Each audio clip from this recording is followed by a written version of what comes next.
Алымдар муну улумул Куран деп коет. Мына Сейид Ахмат эке, Жусуп аке болуп биз бул туурасында бир канча китеп, ошонун бири Нуриттин Айтыр шейхтин Улумул Куран деген мыкты китеби бар. Ошондо жоопту мындай дейт. Куран 7 кабат асман болсо, биздики баягы 7-чи кабат болуп атпайбы? Жогорудан ылдый саналганда, биз тараптан 1-чи кабат болуп атат. 7-чи кабат асманга Куран унзила жумлатан вахидатан деп келет ошо китепте. Бир денеге деп Надыр устаз которуп берет эле, бир денеге мындай дафатан вахида, бир толук Куран 7-чи кабатка түшкөн. Эми түшүнүңүзбү? Бул жанагы инна анзалнаху фи лейлатил кадр дегени Кадыр кечесинде, Рамазан айынын Кадыр кечесинде Куран жалпы 7-чи кабат асманга түшкөн. Анан ошондон сумма унзила минха ала хасабил вакая мутафаррикан мутанаджиман. Окуяларга жараша 23 жыл бөлүнүп түшүп атат. Сизге дагы кошумча тоол билимге пайда болсун. Ал-хикаму мин инзалихи мутафарриқан. Бөлүнүп түшкөндүн хикматтары эмне? Бир эле хикматын айталы, эки хикматын. Бири пайгамбарыбыз саллаллаху алейхи вассаламга байланыштуу, экинчиси мусулман үммөтү сизбизге байланыштуу. Эмнеге асмандан бир түшүп, анан 23 жылда бөлүнүп түшүп атат. Пайгамбарыбыз саллаллаху алейхи вассаламдын жүрөгүн Шейх Юсри деген устаз айтат. Тоодон дагы бекем жүрөк дейт. Далилиңиз барбы? Бар. Лау анзална хадал Кур'ан ала жабалин ларайтаху хашиан мутасаддиан мин хашиятиллах. Куранды аска зоого түшүрсөк, ошонун жүгүнөн качып, быркырап майдаланып кетмек дейт. Бекем казык болгон тоо. Куранда Аллах таала айтып атат: "Казалика бөлүп түшүрдүк, линусаббита бихи фуадак." Сенин жүрөгүңдү бекем кылыш үчүн дейт. Демек пайгамбар саллаллаху алейхи вассаламдын жүрөгү бүт Куранды көтөрө ала турган жүрөк. Улуулугун билебиз. Экинчи пайда, сиз менен бизге ошол аз жаттап, замандын тили менен айтканда мотивация дем болуш үчүн деген бир пайдалары бар. Аллах ыраазы болсун. Ассаламу алейкум устаз дейт. Биз үчүн убактыңызды бөлгөнүңүз үчүн ыраазычылык билдиребиз. Мына ушул дамылдаларыңызга рахмат. Бизди сиздерге алып келгениңизге. Илим жолунда кээде кызыкпай дейт. Же оюң башка жакка чачырап кеткенде кантип илимге кайтуу керек, жолдорун айтып кетсеңиз дейт. Өзүмдүн башыман өткөндө айтайын, көп жолдору бар, бирок бир эле нерсени айтайын. Ошо сиз менен окуп аткандардын ичинен эң кыйын окуп аткан кызды кармап атаандашыңыз. Бул жакшы эле атаандашуу бул. Атаандашыңыз дегенде албетте кийин анан уефси болуп кетпесин, устазлар кеткенден кийин чашташып. Жок, ошондон өтүшүм керек деп. Жалпы келгенде бизде Адыл деген бала бар эле, берки группабызда. Ол баткенден катыраңдан болчу да, сиздерден болчу. Аябай катуу окуп даяр болуп кетти. Биз каяктан мугалим саны толук окуп келген эмеспиз. Анан ошо баланы көрүп туруп, анан ошондон мен уктап атканда ал окуп атат деп ошентип атаандашсаңыз уйку кетип калат. Кыргызга эң чоң мотивация экөө эле болот. Бирөө менден өтүп кетиптир, экинчиси конок келатат деген. Кийин ассаламу алейкум дейт. Нафсты туура тарбиялоодо кандай амал кылабыз? Сиз азыр амал кылбаңыз, сиз азыр только илим окуңуз. Эң биринчи илим мархаласы келет. Анан илим мархаласынан кийин анан нафсыны тарбиялоо убактысы келет. Шейх Юсри устаз айтат: Имам Газалидин сөзү бар.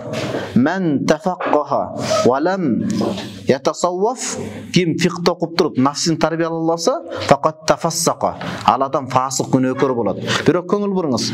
Мен тасаввафа, нафсин тарбиялайт, бирок мин гайри тафаккух, фикхты окубастан туруп ошого кирсе, факат тазандыкка, динден чыгып кетет дейт. Дегенин зыянын көрдүңүзбү? Ошон үчүн биринчи мархала илимди жакшы окуңуз. Илимиңизди, убактыңызды баарын илимге ажыратыңыз. Шейх Мухаммад Салим Абу Аси деген устаз айтат: "Ал-илм а'ла анва'i зикр." Зикирдин эң чоң бөлүгү илим болот дейт. Сиз тахажжудда туруп, 2 рекет намаз окуп, илим китебин окуп отурганыңыз эң чоң зикир болгон болот иншалла. Ошон үчүн азыр илимди окуңуз, билгенге амал кыла бериңиз. Илим окугандан кийин буюрса нафсиге тарбиялай турган убакыт келет. Анан азыр зикирге отуруп алган болсоңуз кыйын болот. Нафсини кантип тарбиялайсыз? Ошол илимди жаттап, устазаларга кызмат кылып, дамылдабыз айткандай ихласына кирүү менен. Устаз, Куранды эске жакшы сактоо үчүн кандай амалдарды аткарсак болот? Сразу Авазеке каяк кетип калды? Авазеке таквачылыкка качып кетип калыптыр. Турат, Кыскача өзүнөн сурап аласыздар. Кыскача айтканда, намазга түшүрүп жатташ керек. Шейх Юсри ошону айтат. Намазга түшкөн сүрө эстен чыкпайт деп. Эмнеге далилин айтайынбы? Имам Абу Ханифа бирөө келип сураган экен. Эң чоң байлыгымды бир кумга gömүп койдум, таппай койдум десе барып тахажжуд оку деген экен. Эртеси рахмат таап алдым дептир. Намазым бүттү беле десе жок дептир. Намазга турганда ошо эстеп калганда намазга салыңыз. Ассаламу алейкум устаз дейт. Максат коюп ошол максатка кантип жетебиз дейт. Могу Қазақстанда Мерғұлан Сейсенбаев деген бар. Японияға барып кайдзен деген изилдеп келди. Айткан сөздөрүн карасам, мусулман аалымдардын сөзүн эле ошо салып айтып атат да. Чоң максатка майда кадамдар менен жетебиз дейт. Ошол бизден урдап алган сөз. Сиз бул максатка бир эле отуруп жетип калбайсыз. Отуруп эле чубакстай болсом десеңиз турганда болбойсуз. Майда кадам. Сарф, нахви, балага, мантык, муъжам, фиq, акыйданы анан жетесиз. Максатка майда кадамдар менен жетебиз. Экинчи, келечектеги үммөткө пайдасы тие турган аалымдарды кантип тарбиялайбыз жана ошо өзүбүздү кантип даярдайбыз. Медресени кызылга бүтүңүз, илим жаатында эле эмес, илимде кызылга бүтүңүз, адеп ахлакта кызылга бүтүңүз, мамиледе кызылга бүтүңүз. Бүткөндөн кийин мен күйөөмдүн айтканын эки кылбастан кайната кайненеме кызмат кылам деп элпек болуп бүтүңүз. Иншалла кадимгидей коомго кызмат кыласыз. Маселенин баардыгы кызматта, кичпейилдүүлүктө. Илим окуп туруп ата-энесине кызмат кыла албаса, кичпейил боло албаса, ал адамдан Кудай Таала иш албайт. Ушул экөөнү туу тутуңуз, Кудай Таала берет сизге. Үчүнчү, илимге кызыктыра турган мотивация жана окуяларды айтып берсеңиз дейт. Кыскача айтайын. Абдул Фаттах Абугутта устаз рахимулла Сафхат мин сабрул улама, аалымдардын сабырынан бир канча барак деген китепте айтат. Андалусия могу эме тамла мурсатпы, Испания. Андалусия могул жер Куфа болот, Ирак шаары.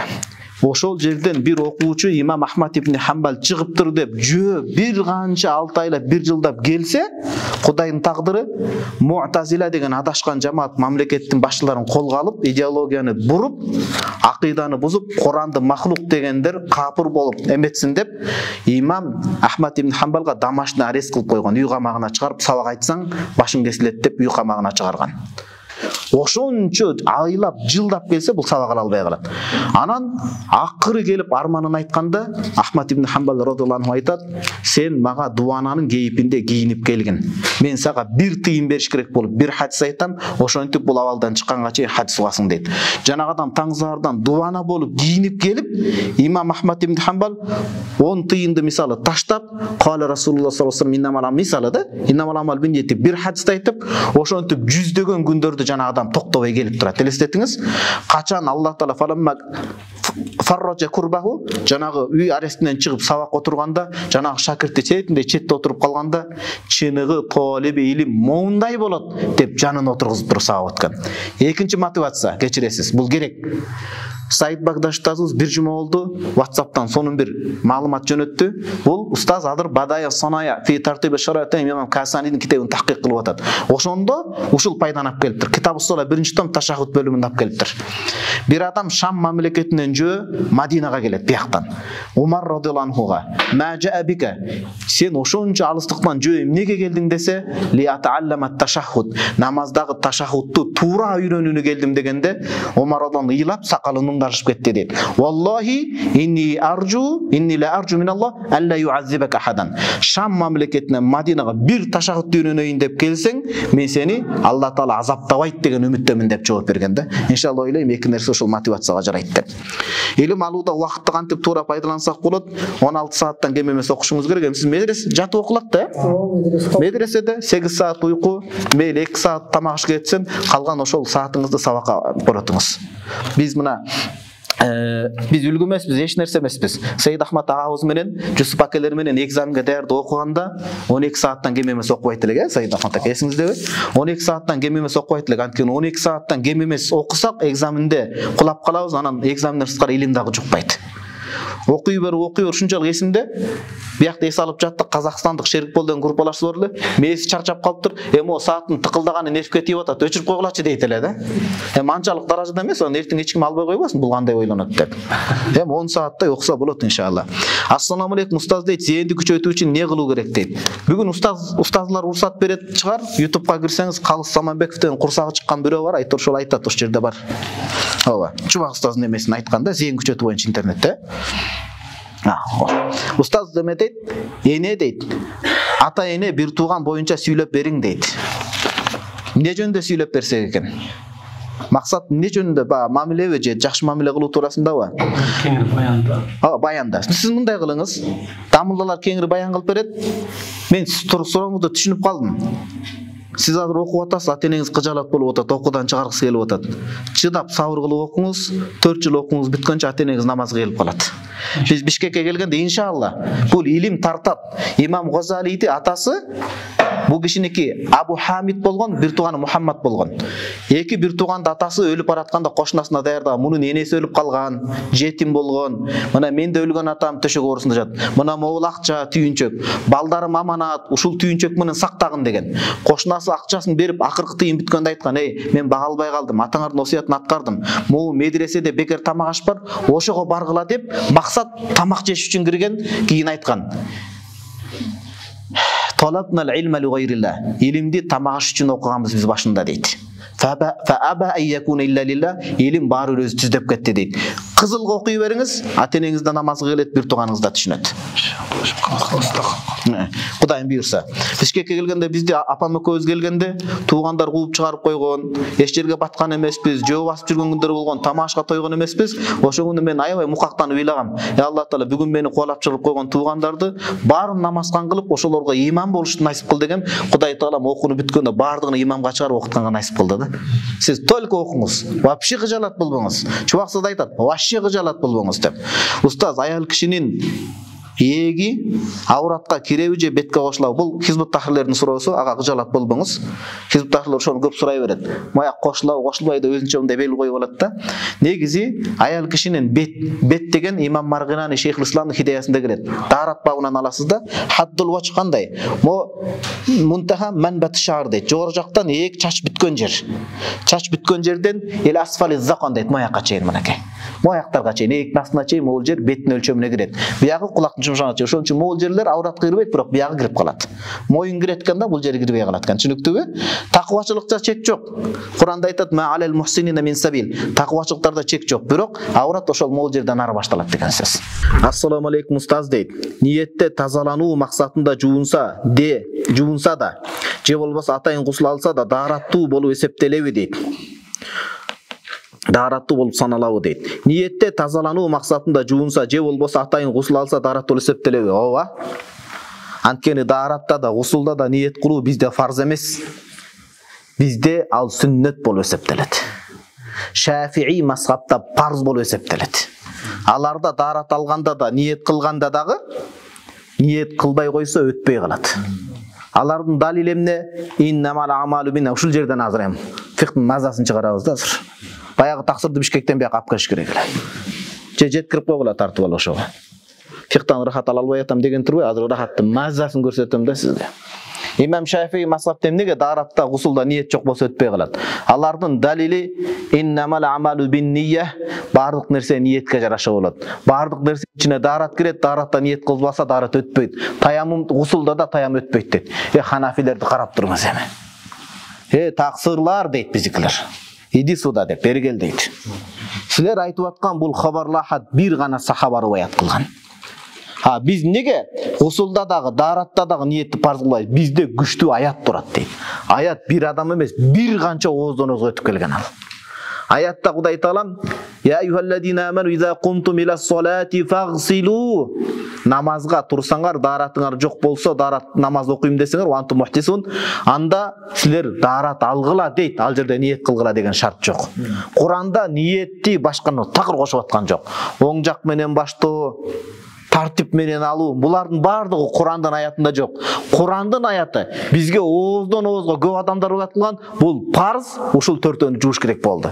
Кийин бир адам сахабалар риваят кылып хадис тап келди. Бир сахабадан айтор эме да, ахат эмеге жетпейт, мутаватирге.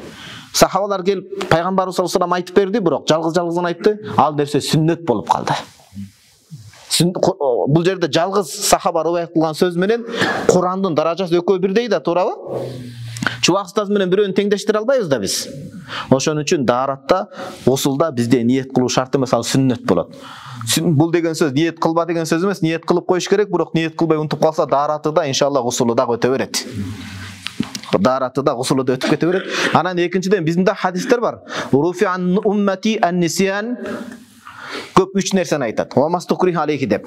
Ал хата ва нисен ва мастукрих алейхи. Менин үммөтүмдүн ичинде 3 нерсе көтөрүлгөн.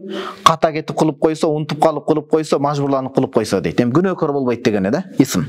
Унутуп калгандыгы үчүн бул даараты толук эле болуп эсептелет. Максат дааратта 4 мүчөнү жууш, максат гусулда бардык жерди жууш. Гусул туурасында аят келген. Wa in kuntum junuban fattahharu. Эгер жунуп болсоңор тазаланып жуугула деген. Ниет кылгыла деп келген эмес аятта. Аяттыгы парз болот биякта. Бардык жерди жууш, мүмкүн болгон жерди жууш. Ал эми гусулда анан тартиптер ал сүннөт менен келип атат, ал сүннөт болот. Түшүнүктүү бир туган? Ошондой маселе. Даарат болуп саналат. Ассаламу алейкум устаз дейт, биздин айылга кош келиңиз. Устаз, инсандын тагдырында жакшылыкта, жамандыкта болобу? Тууганчылык өмүрдү узартат деп коет эмеспи? Дуа тагдырды өзгөртөт деп коет. Ошондо инсандын тагдырын дагы жакшылык же жамандык амалга жараша болобу? Же түп тамырынан өзгөрөбү дейт. Эки жооп бар, күчтүүсүн эле айтабыз. Экинчи жооп этибар калынбайт. Тагдыр экөө болот деген кээ бир акыйда алымдар. Бир тагдыр кадаул мубрам, Лаухул Махфуз, 7 кабат асмандын үстүндө периштелер айлана турган Байтул Маамур бар. Лаухул Махфуз бүт нерсе жазылынган. Ошол жерде инсандын бүт тагдыры жазылган. Бул мындай болуп өзгөрөт деп. Анан асманда өзгөрө турган Кадаул Муаллак, адамдын амалына жараша өзгөрө турган тагдыр бар деп айтышат. Мисалы Баткенден Бишкекке чыгарда бир адам садака акчасы чыгып турат, бир адам акчасы толуп турат, бир байкуш муктаж адам келип, жесир аял, жетим балдарын ээрчитип, садака берсе бербей чыгып кетти. Экинчи адам эшмат бербей чыгып кетти, Меше Эшматова, Ташматова берип чыгып кетти. Эшматова бербеген себептен муну жолдон кырсык басты. А бул экинчисинде эле кырсык басмак жана садаканы кылды. Ас-садакату тутфиу гадабар рабб кама ютфил маун нар. Хадис бар, Имам Байхақи риwayat кылган. Отту суу өчүргөндөй эле садака Кудайдын балесин алдын алат дейт. Деп бул садака кылган себептен кырсык болбойт бул адамга деген маселе бар. Деп кээ бир алымдар ушинтип түшүндүргөн. Бирок бүт өзгөргөн тагдыр жогоруда бар деп. Бул өтпөйт бул. Күчтүү матурди алымдарда тагдыр бүрө эле. Тагдыр өзгөрбөйт. Кудай жаздыбы, ошол боюнча калат. Бирок шашпаңыз.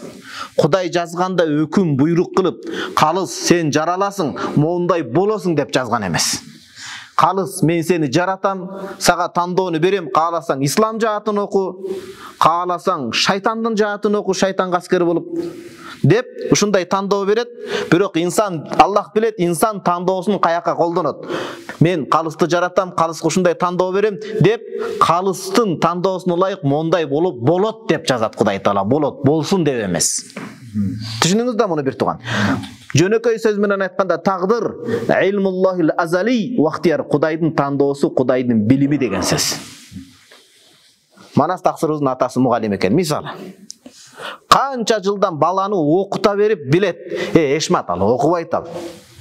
Керели кечке улак менен жүрөт, футбол менен жүрөт, PlayStation менен жүрөт, ал окубайт. Алдын ала 2 коп коёт. Ташмат, бул Ташмат окуйт бул. Жок дегенде минимум 4 алат. Бул алдын ала билип аткан жок. Мунун эмне кыларын билип туруп алдын ала жазып коюп атат. Муну өкүм кылып аткан жок да, туурабы? Балким эртең Эшмат окуп калса эмне кылат? Окуй деп өчүрүп кайра үйдөн жазып келет ал мугалим. А Кудай Таала андай эмес, билет. Тагдыр түшүнүп атасыз да. Ошон үчүн караңыз. Акыйда Тахауия деген бизде күчтүү акыйда бар. Автор 321-жылы айтыш болгон. 321-жылы маалымы. Ошо кишиге Нидол Али Роши деген алым атабыз. Ал-Минхатул Илахия бишар акыйда Тахауия деген китепте шарх берет, эрежап келет. Илмуллахи сабиq ва лейса бисаиq. Кудайдын илими мажбурлап түртпөйт инсанды. Инсан кой, мен мону кылбайм десе да кылдырып салбайт, тагы түртүп кетет. Жок, кыласың деп түртүп салбайт. Дордойдо бизде түртүп кетет го, Дордой базарына баргансызбы, түртүп кетет адам көп. Ошого түртүп салбайт Кудайдын тагдыры дейт. Тагдыры сабиq, алдын ала билип гана турат дейт. Билип турат. Алла Таала инсанга тандоо берген, ошол тандоону инсан Кудайга топук издеп, жардам туура тандоо насип кыл деп дуа кылып тандаш керек. Эми тагдыр маселени түшүндүңүз да. Эми могул жердеги сиздин суроолоруңузга жооп беребиз. Тууганчылык өмүрдү узартат. Туура хадис бар. Силатур рахим тазиду фил умр. Туугандык мамиле өмүрдү узартат дейт. Узартат дегенде маанисин алымдар түшүндүрөт. Эгерде тагдырды өзгөртө турган күч болгондо ушул тууганчылык өзгөртмөк деген мааниде. тагдырды өзгөртө турган күчтүү из болсо, ушул тууганчылык өсүп өртмөк. Бул деген сөз 40 эле жыл жашайт, бирок 80 жылдын берекеси берет. Санда эмес, сапатта. Бирөө мисалы Чубак устаз канча жыл жашады? 45. 45 жылды бирөө жашайт, Чубак устаз. Дагы эле бирөө 45 жыл жашайт, бирок экөөнүн өмүрү асман менен жердей. Бул Чубак устаздан бирок мисалы башка эле адамды айталы, 45 жылда балким эми жаманды айтпайбыз, билбейбиз. Бирок балким ал 45 жылда бүтүндөй элди эмес, баласын да бактылуу кыла албай калат. Неге? Зинадан зина, аялдан аялды алмаштырып, баласы да калган, аялы да ата-энеси да калган, натыйжада эч кимиси жок өлүп кетти. Бир кичинекей жерин ээ боло албай. А башка бирөө бүтүндөй адамдарды ыйлатып кетти. Береке да бул, туурабы? Бирөө 80 жыл жашантып калат. Эми билдиңизби? Тууганчылык мамилени узартат деген мамиле ушундай. Садака да ошондой кеп. Садака алдындар айтат, тагдыр ошол авария болот, болгону жакшы амал кылган себептен жеңилирээк болот деген сөз. Жеңилирээк болот деген сөз. Ошондой маселе бир тууганым. Анан тагдыр өзгөрбөйт. Тагдыр өзгөрдү деген суроо Алланын илими өзгөрүп кетти деген суроо. Алланын илими эч качан өзгөрбөйт, ал билип турат. Куранда айтат: "Ла я'зубан илмиху мисқала зарра." Чаңчалыктан нерсе Аллахтын илимин өзгөртпөйт дейт. Пайгамбарыбыз саллаллаху алейхи вассаламдан тагдырды сурай беришкен. Тагдыр дегенде памашлан бүт нерсе алдын ала жазылган десе, афаланаттакилу иля амалини. Тагдыр алдын ала бүт жазылса, жөн эле тагдырга шылтап койбойлу, отура бербейлиби дейт. Тозоктук болсо, тозок болот экен баары бир. Беш дегенде жок деген көңүл буруңуз. Эй таксырлар деген, тагдыр Кудайдын иши, силер амал кылгыла деген. Силер амал кылгыла. Тагдыр Кудайдыкы, силер андан жооп бербейсиңер. Аллахтын кудуреттүүлүк илимине иман келтиргиңер, амал кылгыла. Эмнеге амал кыла? Шарият түшүп, мо көрсөттүбү, көрсөтпөдүбү? Силер ошону кылгыла деп атат. Амалу амал кылгыла, тагдыр Кудайдын ишине кийлигишпегиле. Фа куллун муяссарун лима хуликал. Ар бири Кудай жараткан нерсеге акырындап себебин алып кете берет. Силер амал кылгыла деген, да? Могу? Муну өткөндөрдү алыңыз. Ассаламу алейкум дейт. Устаз, кош келдиңиз дейт. Биздин айылга кош келдик. Бизде суу маселеси бир аз кыйын. Кезек менен бир арык бүткөндө бир арык ичебиз. Акыркы арыкка суу кезек жеткенче биринчи арыктан ичкендер уурдап кайра эле бура берет. Кудайдан коркуш керек. Адамда инсап деген болуш керек.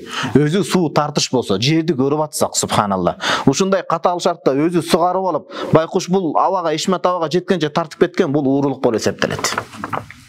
Пайгамбарыбыз саллаллаху алейхи вассалам айтат: "Ан-насу шуракау фи салас" дейт. Могу ихтияр китептин 2-чи томунда келет мону. Кайсы? Мындай, соода шериктик бөлүмүндө адамдар 3 нерседе шериктеш болот. Керек болсо акчага да бааланбай кала турган болот. Сууда, чөптө, отто дейт. Сууда адамдар шериктеш болот. Бирөө монополия кылганга уруксат бербейт дейт. Демек кезек менен арыш керек, кайра буруп алган адам сугалактык, ичитардык арам болгон болот бул. Суу акысына кирген болот. Пайгамбар биз Шейх Юсри менен Сахих Бухари, Муслимде окуганда ошондой бир сахаба болот. Бир мунафык жөөт адам болот, мунафык адам 200 адам болот дагы, келип ошондой сугатчылыктан, суудан ушинтип митаандык, арамзаалык кылганда пайгамбар салам ачуусу келип туруп, 3 жолу өзүңдүн эмеңди сугарып, суу толук болуп чыгып кетмейинче бербейсиң деп өкүм чыгарган. Берки зыян чеккен адамга. Ошон үчүн суу маселесинде Кудайдан коркуш керек, этият болуш керек. Шарият катуу карайт бул нерсеге. Бул уурулук деп баалайт. Адамдын акысына киргендик деп баалайт. Тагдыр бул бардыгына бирдей бөлүнөт, туурабы? Бул күтүп атканча деги канча күн муну кыйнатып ийди деген сөз да. Инсап сактаса баарына жетет. Биз ошол инсап жоктугунан, сабырсыздыктан өзүбүздү кыйратат экенбиз да. Өзүбүздү кыйратат экенбиз. Шариятта далил бар. Бул шариаттагы эреже. Мен истаажала шей кабла аванихи уқиба бихирманихи. Ким өз мөөнөттөн мурда арамдык, битаамдык кылса, Кудай таала ошонун берекесин алып салат дейт. Сугарып, экинчи сугарганча дагы метип атабы, эртең бул сугарып атса да өспөй калат ошонусу. Куурап калат ошонусу. Өскөн күндө да арам жолго иштетилет ошонуку. Анткени мунун каргышы бар. Мунун мисалы бул эрежени Мирос китебинде иштетишет. Атасы бай, баласы атамды өлтүрсөм, мен баласымын да единственный жалгыз. Мага акчасы байлыгы калат да деп өлтүрүү Исага байлык буйрбай калат. Сен өлтүрүп атасың, өлтүрүү байлыктан, мурастан тият дейт. Бул кудум ошондой эле. Бул мөмөсү чыкпайт. Мөмөсү чыккан күндө дагы билип коюңуз, жакшылык иштешпейт. Ал убал, зыян, белгилер куурап кала турганда тешип чыгат бир жерден. Кудайдан коркуңуз бир тууган. Кандай ал? Ассаламу алейкум устаз дейт. Менин суроом төмөнкүчө. Лотерея ойносо болобу? Аны уткан адамдын акчаны, андан уткан акчаны соодага же бизнеске иштетсе болобу? Эми иштетип коюп сурап атсаңыз, Адалдаш керек. Анан алдын ала билейин деп сурап атсаңыз, лотерея көбүнчө бизде арам болот. Болду, ал арам акчаны алыш керек. Ал кокус бирөө ойноп утуп алыптыр, эмне кылат? Эң муктаж, багар көгөрү жок, бечара мискин жетим жесиндерге бериш керек. Алар үчүн адал болот, сиз үчүн арам болот. Өтө муктаж тууганы болсо ошого берип койсун. Эмне үчүн арам болот? Арам деген сөздү айтуу оңой эмес, бир тууган. Ар бирге далил керек. Куранда Алла Таала сурайт: Лима тухарриму ма ахаллаллаху лак. Эмнеге адал болгон нерсени арам кылдың дейт. Такшылап көңүл буруңуз. Шариятта жөн эле удача дейт го, акчаны сатып алып туруп болуп да калышы мүмкүн, болбой да калышы мүмкүн болгон нерсени баары кумар деп багаланат да, бул арам деп эсептелет. Эмнеге? Эмне үчүн? Кудай арам дегенде зыян бар. Көп зыяндардын бири адамдардын баары иштебей эле лотереяга отуруп алат. Канча адам иштебейт, жумуш жок, мамлекет чөгөт, мамлекет жок болот да, натыйжада Кудай сактасын.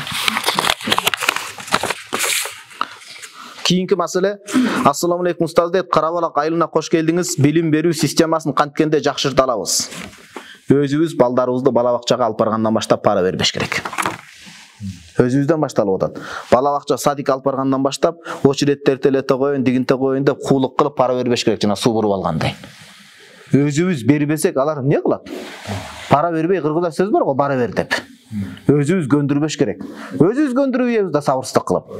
Казактан чыккан Турсунбек деген мыкты бала бар, айтат: Биз жаман аябай туура эмес кылат экенбиз дейт.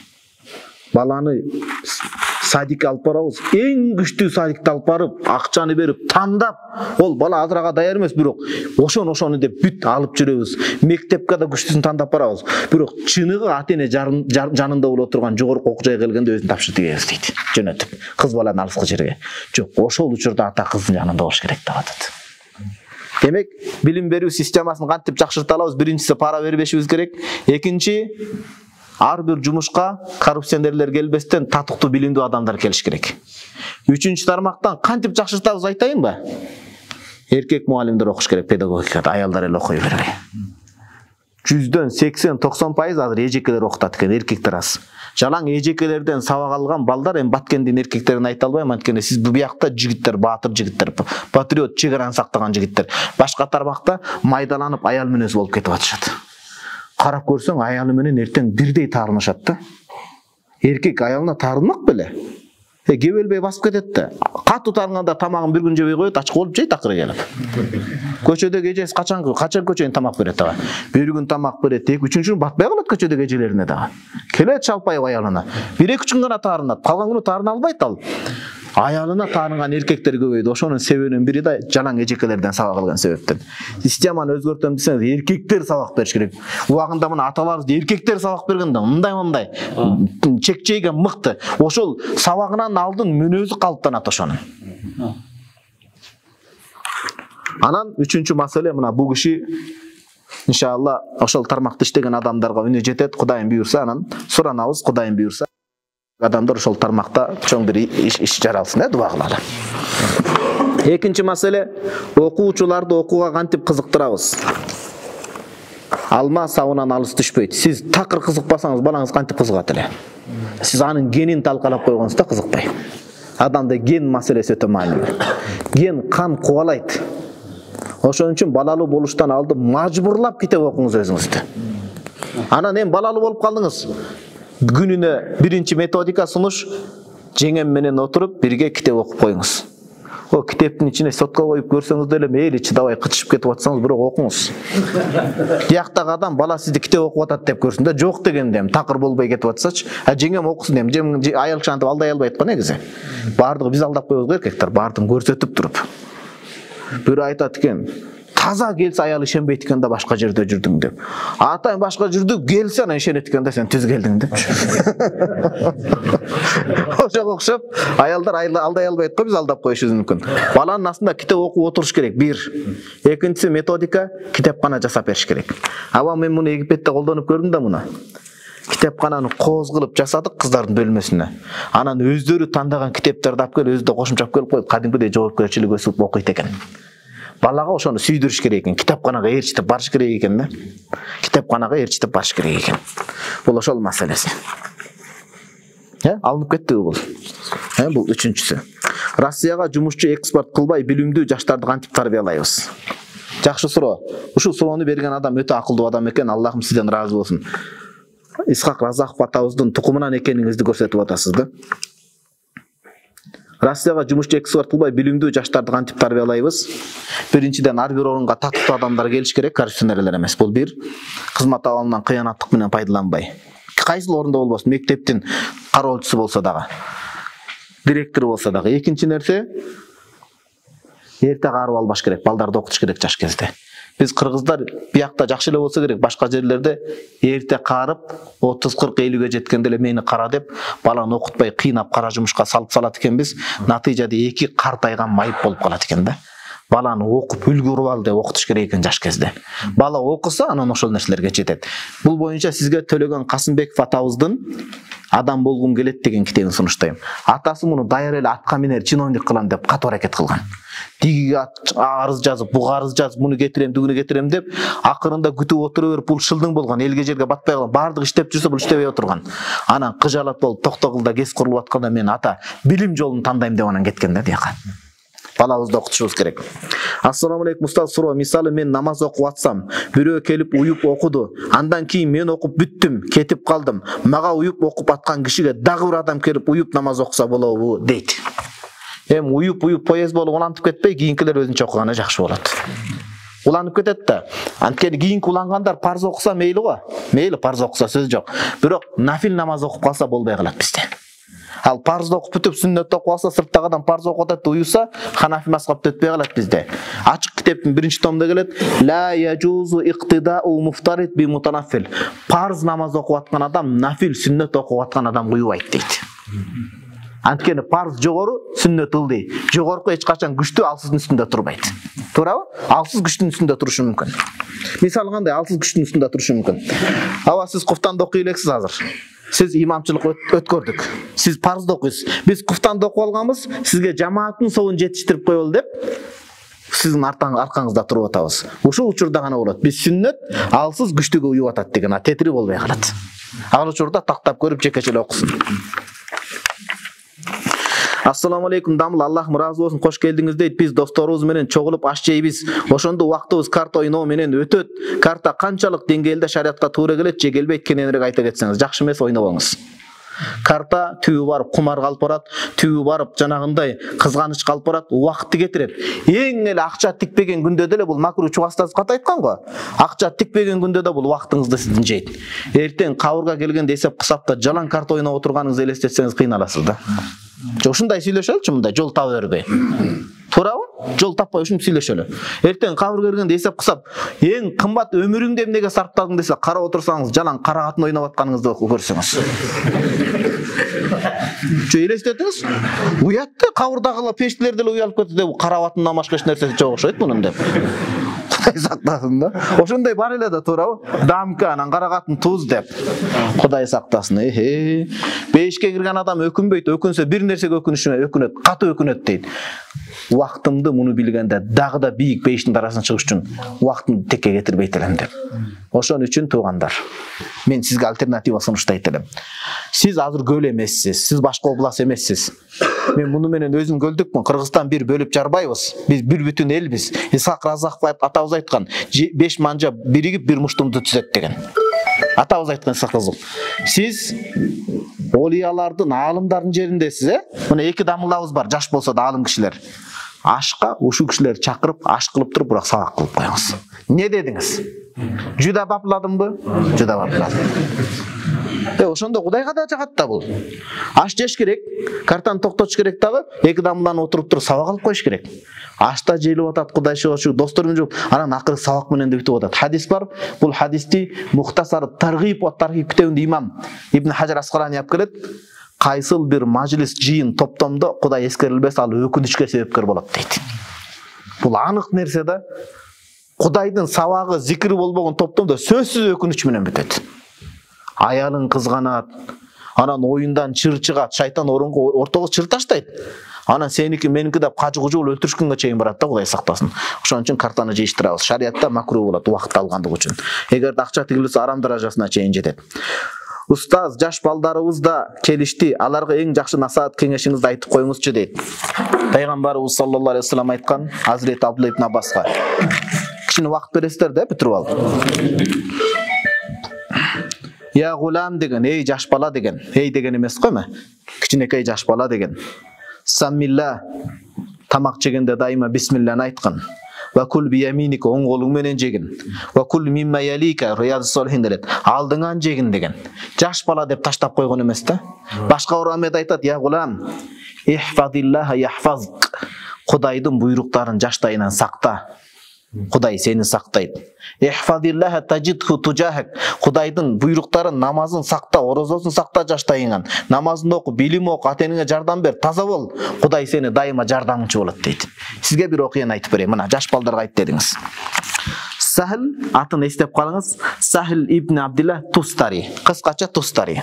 Туз деген сөздү эстеп калсаңыз ар жагын унутпайсыз. Тустари. Не дейт? Бул киши тасаввуф, олиячылык макомдо бийик даражага жеткен.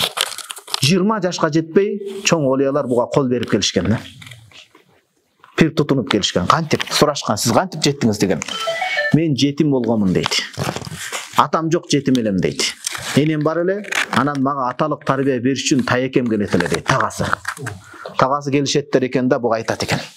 Балам деген, жээним деген. Жатардан алдын 3 нерсени айткан деген. Жаш 5-6 жашында айтып атат. Мени Аллах көрүп турат. Аллах Таала мени сүйөт. Аллах Таала мага кудурети жетет. Аллах мени көрүп турат, Аллах мени сүйөт, Аллах мага кудурет жетет.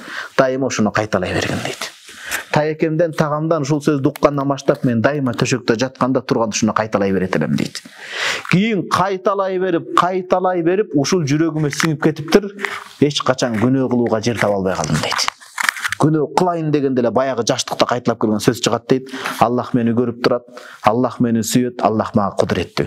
Көрүп турса кантип күнөө кылам? Аллах сүйсө кантип сүйгөн адамга мен туура эмес жолго кайтарам? Аллахтын кудурет жесе мен күйүп кетпейм азыр дейт эле дейт. Ушундай сөз. Муну дин душмандары билет. Кыргызстанга келип, Кыргызстанды мусулманчылыктан чыгарам деген атайын окуу жайлар бар. Ошондой окуу жайларды эң биринчи баланы кабыл алганда, Кудай сени сүйөт деп белек берет ошолорго. Карасаңыз тактика, Кудай сени сүйөт, Бог тебя любит депчи, жакшы көрөт деп белек берип, ошентип туруп анан буруп кетишет да жактан. Жок, Кудай чындап бизди сүйөт. Ошол нерсени көп айтыш керек. Ассаламу алейкум, калыс устаз, кош келдиңиз Баткенге дейт. Жана дияктан айтында чота эмне? Желание жок кеткенге депчи. Кош келдиңиз Баткенге деп атпайсызбы? Желание нету кеткенге. Көбүрөөк калайын дейм го, эртең билет күйүп кетет окшойт. Өкүнүп калам го кеткенде. Эмне жетет Баткенге? Бир, эки мусулмандын бири-бирине таарынычы канча убакыт болот дейт. Өткөндө кайрылуу жасаганда улак маселеси боюнча. Ошол жерде хадис алып келгенбиз. La yahullu limri'in muslimin, имам Муслим риwayat кылат. La yahillu, адал эмес дейт, арам болот. Limri'in muslimin an yahjura akhahu fawqa salas. Адамдар билет. Бир тууган ашып кетсе 3 күн гана капалансын деп атат. 3 күндөн кийин капаланып жүрүүсү дурус эмес дейт. Кызыгын караңыз да, ооба. Медицинада 3 күндөн ашык капаланып жүрүү адамды ооруга чалдыктырат экен. Капаланып жүргөндө жаман негативдер топтолуп, кан коюланып, турамып калып барып, жүрөктүн согулары эметип, кек сакталып, жаман ооруга алып барат экен. Ошон үчүн максимум 3 күн деген экен да. Hazreti Hasan Hüseyin жаш бала, пайгамбарыбыз саллаллаху алейхи неберелер урушуп кеткен экен. Жаш бала да малар кушмуне келишпей калган болот. Жаш бала болсо да булар пайгамбарыбыз саллаллаху алейхи каны бар, Hazreti Фатима энебиздин каны бар. Анан адамдар келип Хусейн радыйаллаху анхудан небересинен кичинекей адамдан сурайт экен. Сиз кичинекейлик кылып акеңизден барып, абаңыздан, агаңыздан кечирим сурап корбойсуз. Мен эч ага эле кечиргем. Бирок пайгамбарыбыз саллаллаху алейхи чоң атамдын сөзүн укканмын. Эки адам араздашып урушуп калса эң жакшысы биринчи салам бергени. Мен соопту акеме ыйгарып күтүп турам деген экен да. Карасаңыз, жарашуунун жолдорун айтыңыз. Ошол эганы жеңиш керек текеберчиликти. Тирүүлүктө текебер жеңип барып кечирим сурап коюңуз. Сизден касак кемчилик кетпесе да Кудайдын астында сиз сооптуу болуп жазасыз. Урушуп кеткенден эң жакшылар биринчи салам бергени дейт. Ооба. Эми текеберчилик кылып атса, өзү билет, калган астынан өттүңүз да сиз. Экинчи, нас тамекини бизде көпчүлүк адамдар эгип дейт. Ошону пайда таап келет. Жана нас чегүү өзгөчө уланып келет. Шариатта өкүмү жана кандай болот дейт. Бирөө айтат экен, даават кылып атыптыр. баян кылып атып турду. Куранда Алла Таала насыбайды 3 жолу арам кылган деп. Кул аузу би роббин нас дейт экен. Маликин нас, илахин нас дейт экен. О нас десе эле насыбайды түшүнүп алган окшойт да. Анан бир молдеке бир суретте, молдеке туалетте ушундай ойлонуп кеткен, кыялга батып, насыбай насым түшүп кетти туалетке. Эмне болот десе? Оролгон беле дейт. Неге десе? Туалетти булгап койбосун дейт экен. Карасаң молдеке туура айткан да. Насыбай ушунчалык экен, туалеттеги кечиресиң бул сөздү. Ошону да булгап коюш коркунчу бар экен. Медициналык тармактан эриндердин рак клеткасын алып келет экен. Ачуу нерсени салып жей берип, клетканын рагын алып келет экен. А ооздун клеткасы рак болгон өтө коркунучтуу экен. Шилекей аркылуу не только өзүн рак кылат да бул. Ал бирөөлөрүн да рак кылат да. Же оозун жуубайт бул. Элестетсеңиз, мен кагаз курап кетип атам. Ошон үчүн нас чеккен адамдардын аялдары өмүр бою романтиканы көрбөй өтөт экен. Только настын жытын даамын эле сезет экен да, Кудай сактасын. Ууланып жүрүп өлөт экен да, ал киши. Кудай сактасын. Кудай сактасын эми. Эркектин табигый шилекейи болуш керек да, туурабы? Жигиттик. Өмүр бою химияны эле жыттап жүрөт экен да, субханалла. Ушу менен сөз бүттү. О нас 3 эле сөз. О 3 сөздөн ашык айтпаш керек, болбойт, аларам. Убакыт ысырап ага. Убакыт кет ысырап болуп кетет ага. 3-чү.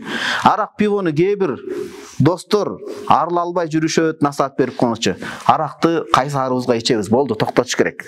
Аракты ичип биз бакытты алайбыз деп ичип коюп атабыз да. Уят өзгөчө Баткенде арак менен пиво ичилген. Туурабы туугандар? Уятпы, уят эмеспи? Көлдүктөргө жарашат. Бирок көлдүктөргө жарашат дегеним убагында жарашкан азыр. Убагында жаназаны ошондой ичишкен. Бирок Абдулла шейх чыкты. Алла разы болсун, даават менен чыкты. Азыр кадимкидей аракты магазиндерден төгүп атышат туугандар. Туугандар ошол аракорлордун балдарынан алымдар чыгып атат азыр. Каарылар чыгып атат. Көлгө Куда күтүп барсаңыз разы болосуз. Чанда бирин-экин адамдар ичет да. Ошон үчүн алымдардын, олиялардын жеринде арак ичилип калышы укпасын, эч ким укпасын, болду. Кертең кайсы тамда келет, бул суроо берилбеш керек. Уят, бул чоң алымдардын жери. Анан бардык жамандыктын башат экен да бул. Кудай сактасын. Билесиздер, билсеңиздер да айтып коеюн, арактын ушунчалык чоң күнөө экендиги мурдагы замандарда бир өтө ибадаткөй нурлуу баланы, нурлуу адам өтө красавчик болот экен да. Бизде мына карекебиз бар, карасаңыз нурлуу красавчик мына. Бой десеңиз бой, ой десеңиз ой. Нур десең нур, нарындын кулу болот, талай кареке. Чубак сазмактан жыргалгыр экен шакирти. Ушундай красавчик бир кары көчөдө кетип баратса, аял сүйүп жүрөт экен көптөн бери. Чоң аял. Үйүмө кирип жардамдашчы деп үйүнө киргенде дарбазаны жаап, азыр мени менен зина ишке барбасаң, мага кол салды деп бакырам, адамдар сени түрүлөй өлтүрөт. Өмүр бою жаманат болуп өтөсүң. Жок, башка эме айтыңыз. Анда мына же могу баламды өлтүрөсүң, же мени менен зина барасың, же арак ичесиң дейт. Эң жеңил арак окшойт деп аракты ичип зина да кылып дигине да өлтүрөт да. Пайгамбарыбыз саллаллаху алейхи айтат: "Ал-хомру мул-хабайс", бардык жамандыктын башаты, энеси арактан башталат дейт. Эми медицина тилинен айтайын. Медицинада арак ичкен адам заарасы менен мээсин төгүп таштайт. Мээнин клеткасы арак ичкен сайын кете берет экен да. Кудай сактасын. Ассаламу алейкум устаз дейт. Кош келипсиз дейт.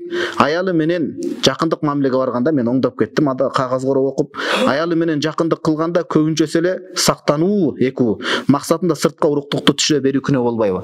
Шариятта азыл дейт. Жана мен сабакта айткан нерсени сурап атасыз да, бул өтө мааниде деп. Ал мастурбация бирок бул бөлөк. Караңыз. Сахабалар айтат, Бухари, Муслимде келет: "Кунна нa'зилу фи ахди Расулилла вал Кур'ан янзил." Пайгамбарыбыз саллаллаху алейхи вассалам доорунда Кур'ан түшүп атканда да биз уруктукту сыртка түшүрөт элек дейт. Тыюу салынбайт, арам эмес деген сөз. Бирок Ихтияр китептин 3-томунда айтат: "Ва я'зилу анил хуррати би изника", караңыз. Ой, эркекти Кудай таалам мындай жапайы жаныбарга сыяктуу эле жараткан экен да, субханалла. Мен калыс келип алып баткендиктерди жапайы жаныбар деп кетти деп уруп салбагыла мени. Шашпаңыз. Медицина тилинде адамдын анатомиясы, физиономиясы бар го. Мындай чыныгы адамдык келбетти аял кишиге гана бериптир. Сөөк, дене түзүш аялдыкы гана экен. Чыныгы.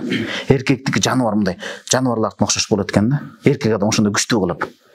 Айтайын дегеним, эркек адамдын ичине өтөбү, сыртына өтөбү уругу чыкса рахат ала берет экен. Аял кишинин рахатынын туу чокусу эркектин уругу ичине түшкөндө гана. Ошон үчүн шариатта кечиресен бул бой кичинекей аксакалдарды да көк сакалдарды да көзгө илбей айта береткен бети жок көлдүк дебегиле. Көлдүктөн өлдүк деген макалчын экен деп. Шариат бул.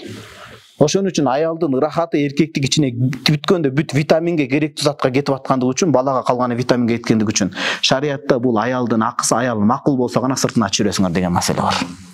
Аял макул болбосо, хоп болот акажан деп туруш керек экен да бияк.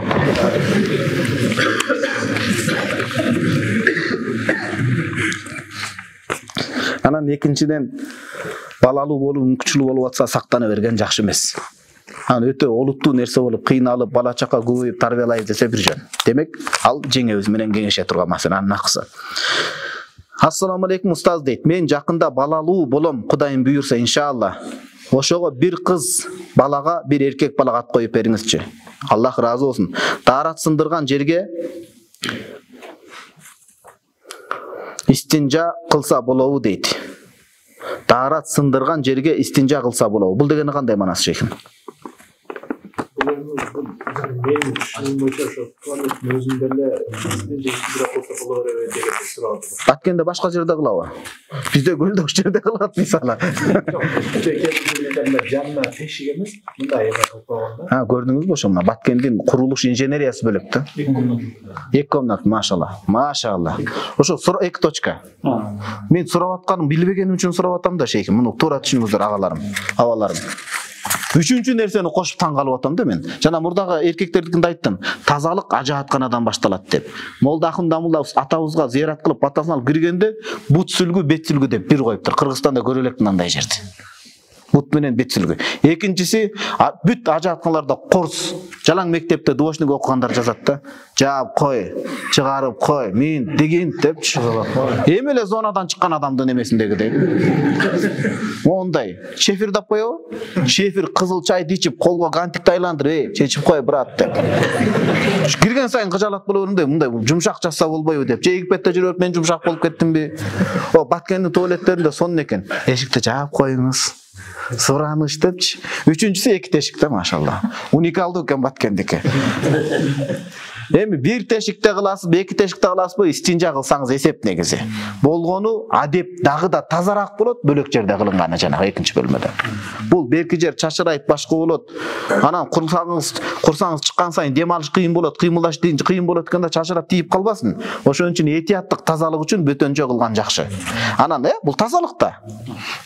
Ал эми баланын атын сурасаңыз Мухаммад коюңуз. Мухам 2 А менен Мухаммад. Кимдин үйүндө Мухаммад деген бала болсо кедейчилик болбойт. Иман жагынан да, дүйнө жагынан да. Бул устаздардын айтканы. Фатхи Хижази деген дамлам. Фатхи Хижази устаз билесиз да? Аябай чоң алымыбыз, аксакал. Фатхи Хижази устаз айтат, тамакка чакырганда ко. Кимдин үйүндө Хадижа аттуу кыз болсо да кедейчилик болбойт дейт. Сизге Мухаммад менен Хадижа деген атты сунуштайт элем. Сураныч. Ассаламу алейкум устаз, Баткен жергесинде кош келипсиз дейт. Биринчи суроо өчүрүлүп туруп лотереяны жооп бердик жана. Экинчи, жапайы чочконун этин жесе болобу? Болбойт. Өзү жапайы эмес чочконун да жесе болбойт өзүңүз. Любой чочкону жесе болбойт. Жапайы тим болуп эмнеге? Шашпай туруңуз. Өзү ыктыярда адал арам маселесинде айтат. Тамашма китабы Забаих дейт, малды же, Сойт ва Забаих. Аң китебинде айтат, аңга мергенчиликке чыгууда. Бул эреже, муну жаттап алыңыздар. Мергенчилер көп окшойт да Баткенде. Бардыгы мергенчи да. Көз катарлар да машина. Чын, мен аны унутуп калып эле. Тоба келтирдим, тобама келдим. Барыңыздар мергенчилерсиң. Мергенчиликте жалпы эреже бар аңда. Харраман набийю саллаллаху алейхи акла кулли зинабин минас-сиба ва зи михлабин минат-тайр. Сол жак канаттуу куштар, оң жак жырткыч жаныбарлар. Пайгамбарыбыз саллаллаху алейхи ар бир жырткыч жаныбардын ичинен азуу тиши барлардын бардыгын арам кылган дейт. Жапайы чочкода азуу тиш бар, арам болот. Туурабы? Азуу тиши бар да. Канаттуулардан чеңгели бар, бүркөттөн ителгинин чеңгели бар го, ошолордун баарына да арам кылган дейт. Чеңгели жок өрдөк жана башкалар адал болот. Унутпаңыз, жырткыч жаныбарларда жанагындай жырткыч болуп туруп, анан чеңгемде азуу тиши болсо ал арам болот, беркилерде чеңгели болсо арам болот. Маселе бүттү бир тууган. Үчүнчү, контрабанда дейт. Аткезчилик жолу менен бизнес кылуунун өкүмү кандай? Жудайам жаман да. Акыры түрмө менен бүтөт. акыры түрмө менен бүтөт. Аткезчилик деп атайтып атпайбы? Контрабанда жакшы эмес. Акыры барып бир күн пайда табат, 2 күн шустурый болот, 3-чү күнү шустурый болбой калат ал. Бул өмүрү опурталдыктын үстүндө. Мындай иштеген адам жүрөгү оосуна чалдыгат. Акча тапса да качан камалам деп жүрөгү башкача сого берет да. Андан көрө азыраак акча тапсаңыз да жыргап, кенен жашабайсызбы?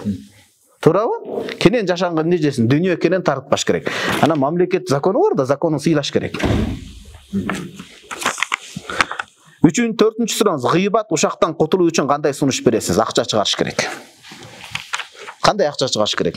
Бир алым ушак кылып бирөөнү гыйбат кылсам орозо тутам дейт экен ар бир ушакка. Орозону кыйналып кийин тутуп алыш жудайам зор, жеңил болуп калыптыр буга. Ушак тап коет экен, мана астаксыр эмне үйүнө алып кел, жакшы чай берип деп чустак. Антип жакшы чай берген жок го, мыкты эле чай бер мисалы. Бул таксыр эмне, калпагы жаман экен. Карекеңимде көзүнчө красавчик деп мактап коем, агыраңда атак мен красавчикмин депчи. Бир аз кылсагым болсо да. Карекең каратис эмес да, мен каратисмин депчи. Мисалы, астагфирулла, жөн эле тамаша. Мисалы Өмүр акем мана астаксырым күндүр-түндүр жеңем менен уктабай кызмат кылып атат бизге. Ичкен залда. Аллахка акы мен айтып коеюн, Баткенде гана ушундай сыйды көрүп атабыз туугандар. Түнү уктабай жеңебиз менен мына Өмүр акем биякта турат. Уктабай ушу кишилер кызмат кылды. Бул сахабалардын сүннөтү да. Обадат ибн Самит, Аюб Ансори келгенде биз пайгамбар саллаллаху алейхи вассаламдын мураскору, бул кишилер мураскору, биз илимсиз бирөөбүз. Ошентип уктабай дуба кылган. Кызмат кылган. Алла разы болсун мана шей. Айтор кыскача. Сиз деле мисал кылып турайынчы кечиресиз. Жакшы сүйлөйүн десем астыма отуруп алып деп мисалы сизди ушактап койсом. Тиги алым орозо тутам дейт экен. Мисалы, орозо тутуп, кийин орозо туш жеңил болуп калыптыр. Чото не то бул болбойт бул. Башкасын кылабыз дейт экен дагы, акча чыгарам дейт экен. Ар бир адам ушактаганда мисалы 1000 сом чыгарам дейт экен. Адамга акча чыгарганы келгенде туп токтотот экен да бардык. Биретем. Кийин эч кимди ушактагыч болуп калыптыр да. Ошон үчүн вредный привычка, жаман өнөкөт адаттарды акчага байлап койсо жеңил кутулат экен. Устаз, өнүккөн Японияда сакура гүлдөсө, о сакура эмне болуп калыптыр? Айгүлгө жете албай жүрөм эми.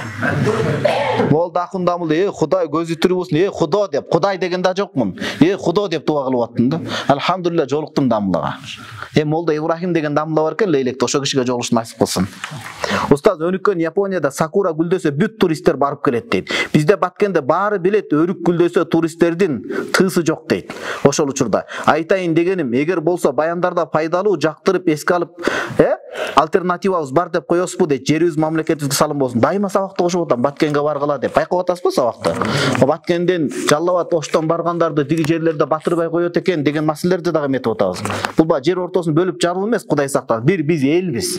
Бөлүнүүгө жол жок. Кыргызстан жалпыбыздын мекени, патриотчулардын жери деп.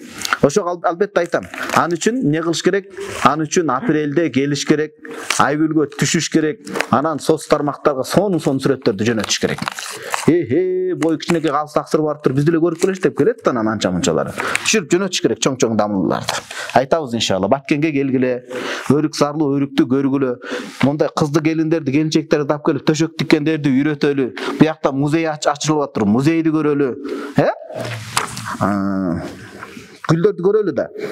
Ассаламу алейкум устаз дейт, мен жерден суу чыгарып иштейм. Эгер заказ берсе, барып кызматын кылып суусун чыгарып берем. Жана кызмат акысын алам. Кызмат акымды алсам, сооп иш кылалам, кылбай каламбы дейт. Жок. Сиз сооп иш кылам деп акча албай койсоңуз, сиздин үй бүлөңүздү ким карайт? Сизге күчтүү далил айтайын, туурабы? Туура эле. Мисалы сизге мына күчтүү жолка китептен сүйлөйбүз биз. Китептен айтайын, биринчи томдо китабы закатта келет. Ва яхудул мусаддиqu биqadri амалихи дейт. Ва яхудул амилу биqadri амалихи. Зекет парыз да. Ана муфти хазрет казылар өзү бара албайт ар бир жерге, кызматчыларын жөнөтөт. Так Эшмат сен бул Баткенден Кадамжайдан алып келсин, Кауттан алып кел деп жөнөтөт мисалы. Сен Актурпактан алып кел деп. Жөнөткөндө амил дейт. Зекеттин байлыгын топтоп малдап келген адам ошого акча чыгарып бериш керек. Биqadri амалихи, канча көп топтосо көп акча чыгарып беребиз, аз топтосо аз акча дейт. Шарх түшүндүрмөсүндө айтат. Бай болуп бекер иштейм десе да акчасын чыгарып бергиле ошол адамдын дейт. Байлык топтолуп турбайт, күн сайын кете берет, мунун үй бүлөсү бар, бул бекер иштебесин бергиле дейт. Ошол сооптон тыйбайт, маселе ниетте. Анан бекер сооп калам деп барып суу чыгарып ичиңизден өзүңүздү жеп, эми аялымдын бетине кантип барам, окуй деп ичиңизден жесең, сооптун сыысы калбай калат. Лучше барып ич деп деңгел. Акчасын ал, Кудай, эми өзүң кабыл кыл деш керек да. Байып кетип элеме кылсаңыз бир жөн.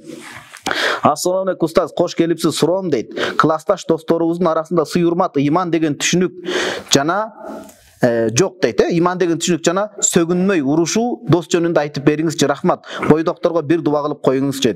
Амин. Бойдоктордун баардыгы үй бүлөлөргө айланып кетсин. Амин, Аллах акбар. Тойлордон той кулансын. Биздин камерачы келген бойдоктор бар ошо. Ак Тилек, жана да Нур Тилекшек жана башка аркелерибиз. Амин ошолорго да. Шегим, достор арасында пайгамбарыбыз саллаллаху алейхи ва саллям айтат, көп эле айтып жүрөбүз, төркүнү жакындын төшөгү жыйылбайт дейт. Дос менен дагы аралыкты сакташ керек. Кээ бир жуурулушуп кеткен достор кийин өтө касташкан душмандарга айланып кетет. Иман жолунда эле, илим жолунда болбосо, улам ниетти жаңылап турбаса.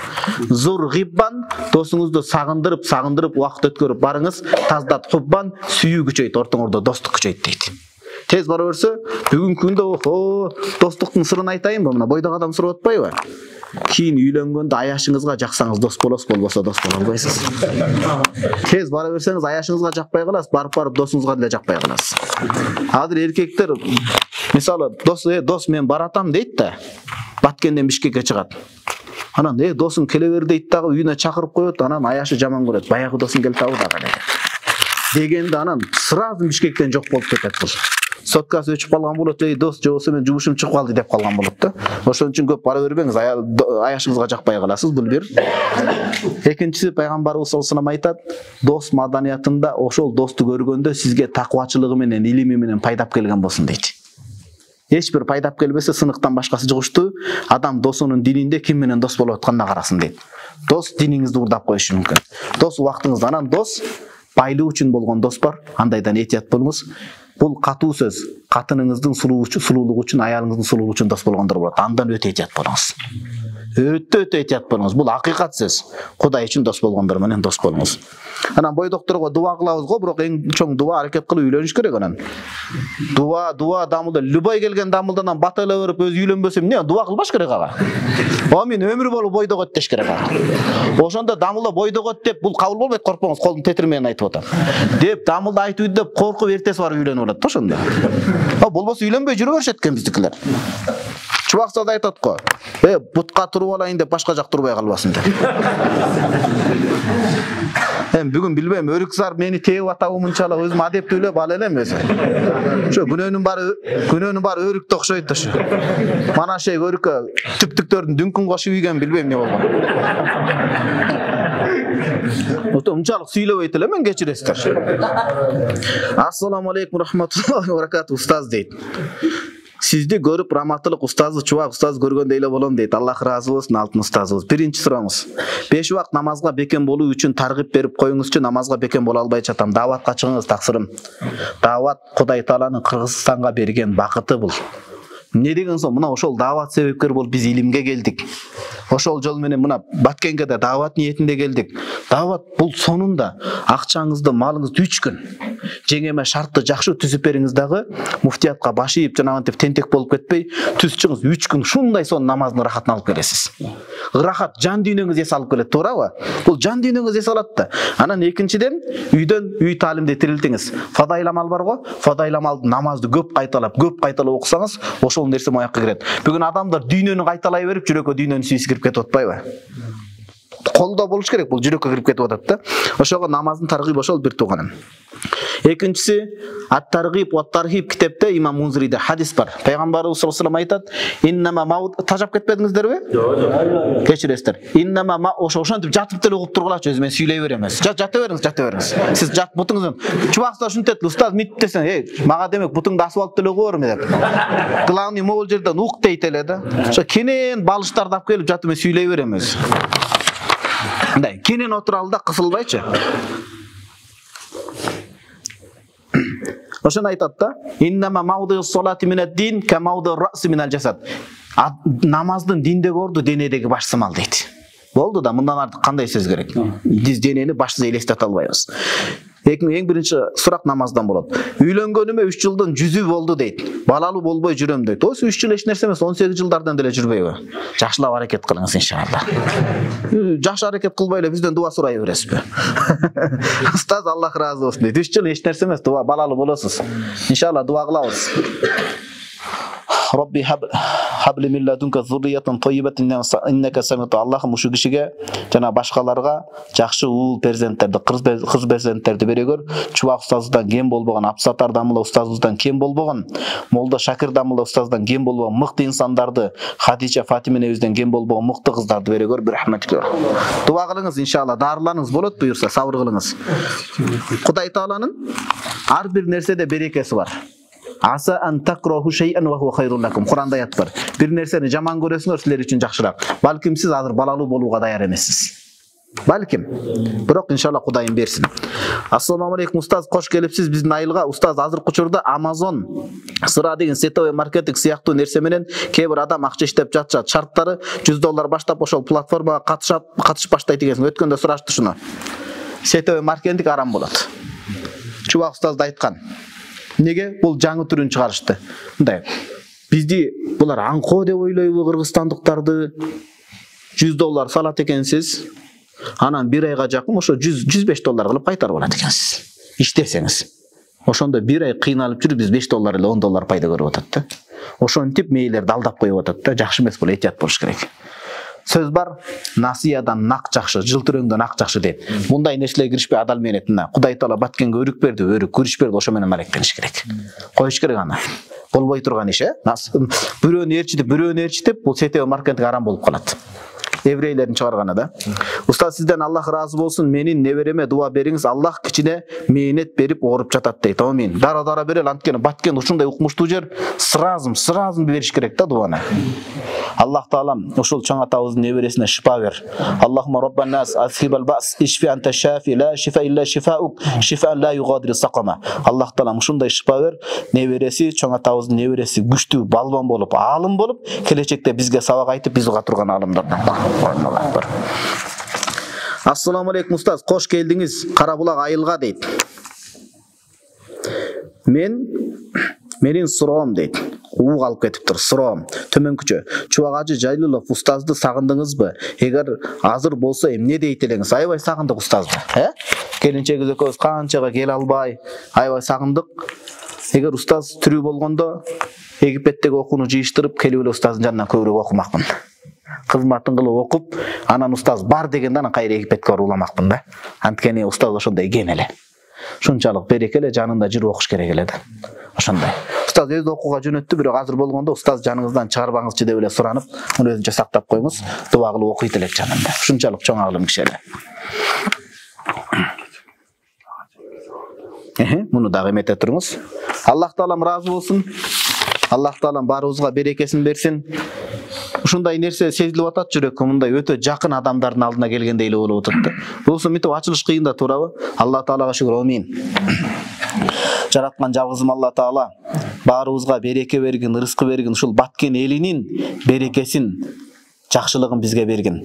Ушул эртеңки кайра Бишкекке, кийин көлгө атабызга сапарга, сабакка чейин ушул баткендин берекесин алып кайтсак экен. Баткендин рызкысын, жакшылыгын алып кайтсак экен. Ушул элдеринин меймандостугу, баатырлыгы, патриоттугу, мекенди сүйгөндүгү, жүрөктөрүнүн тазалыгы, ушунчалык мындай бир сөз менен айта алгыс баалуулуктары бар экен. Кудайым бул кишилерден разы болгон. Баткен жерине, элине береке пайызында чачыраткан. Ошол аракорлуктан, зинадан, ушундай аткезчилик жана жаман сыпаттардан өзүн сактагын. Анткени бул жерлерден бүткүл Кыргызстанда окуган устаттар чыккан, каарлар чыккан, азыр да чыгып атат. Биз карыздарбыз, биз сиздерге шүгүр айтышыбыз керек. Аллахым ушул жерлерден олия алым, ушундай мыкты инсандарды чыгарган, Кыргызстанга эле эмес, дүйнөгө сабак бере турган олия зат алымдарды чыгарган. Ушул адамдардын дуаларын кабыл кылып, ооруларына шифа берип, жанагы бойдоктор бактылуу үй бүлөлөрдү куруп, алар дагы чубак устаздай балалуу болушту Кудай Таалам насип кыл. Ва саллаллаху тааала саййид Мухаммад ва аля алихи ва сахбихи. Жамаат, Аллахым разы болсун, анча-мынча кемчилик кетсе кечирип коесуздар.